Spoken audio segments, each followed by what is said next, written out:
দেখো শীতের সকালে যে ঘুমাবো সেটাও শান্তি নেই, এখন উঠে পড়েছি। তো বাইরে প্রচণ্ড অন্ধকার, তাও আমাকে উঠতে হবে যেহেতু আজকে বৃহস্পতিবার, কাজ তো জানোই খুবই বেশি হয়।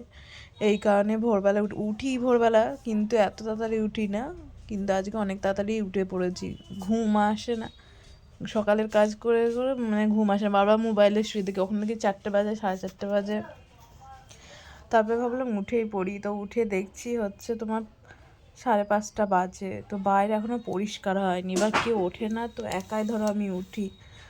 তো কাজ করতে কেমন একটু ভয় লাগে, কেউ যেহেতু থাকে না, নিস্তব্ধতা। তো দেখো কি করব, সংসারের কাজ তো করতেই হবে। তাই ঘর বারান্দার সমস্ত কিছু পরিষ্কার করে ঝাড় দিয়ে নিচ্ছি।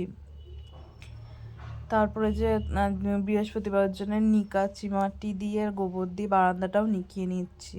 বারান্দাটা বা উঠোনটাও লেপতে হবে, তার জন্যে গোবর গুলে নিয়েছিলাম বালতিতে করে। তো ঘর লেপার পর তারপরে চলে আসলাম তোমার উঠোন লেপতে। এই যে গোবর গুলেছিলাম মাটি দিয়ে আর গোবর দিয়ে, শুধু দেখবা গোবর দিয়ে গুললে না মাটিতে কেমন একটা ফেটে ফেটে যায়, কিন্তু গোবরের সাথে মাটি দিয়ে লেপলে মাটিটা তো ফাটে না, দেখতেও ভালো লাগে।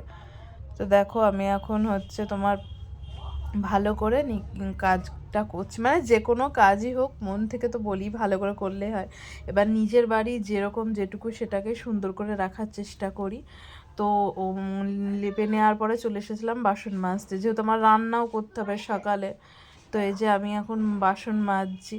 কাঠে রান্না করেছিলাম, এই দুদিন গ্যাস ছিল না বলে, ওর জন্যে কালি পুড়ে গিয়েছিলো। তারপরে দেখো বাসন মেজে নেওয়ার পরে যে মাছ রান্না করতে হবে, তো লাঠা মাছ আগের দিন বেশি করে কিনে নিয়েছিলাম, তো যেটুকু প্রয়োজন সেটুকু আজকে রান্না করব, বাদ বাকি আবার কালকের জন্য রেখে দেবো। কারণ যেহেতু আমাকে বুঝে চলতে হয়, একদিনই সব খেয়ে নিলে কালকে আবার ভাবতে হবে যে কি খাবো, যেহেতু অভাবের সংসার। আজকে পয়সা আনছে, কালকে তো নাও কাজ হতে পারে বা নাও আনতে পারে।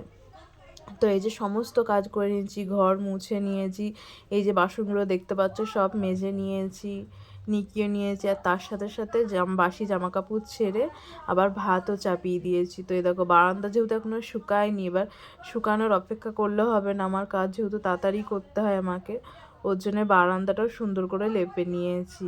লেপে নেওয়ার পর দেখো উঠোনটাও যেখানে গোলা দিয়েছিলাম, ওই দেখো ওখানেও কত সুন্দর লাগছে। তো এখনো হয়তো শুকায়নি, শুকালে বারান্দা আর উঠোনটা সুন্দর লাগবে। তো যেটুকু আমার যেটুকু সেটুকুই আমি সুন্দর করে রাখার চেষ্টা করি। তো এখনকার মতো টাটা।